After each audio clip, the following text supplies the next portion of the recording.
स्वागत छ हजुरलाई डे 1575 आर्चलमा। म बिहान उठेँ, त्यसपछि ब्रस गर्न लाएँ।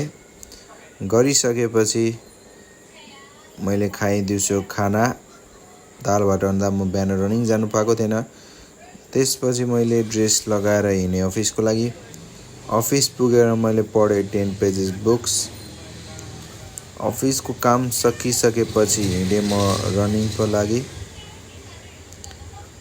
रनिङ गरेर आएपछि म गएँ साथीको घर। साथीको घर गएपछि मैले गरेँ एक्सर्साइज गरिसकेपछि मैले उठाएँ डम्बलको सेट पुरा भइसकेपछि म फर्किएँ घर आएर मैले खाएँ रातिको खाना दाल फ्राई र भात।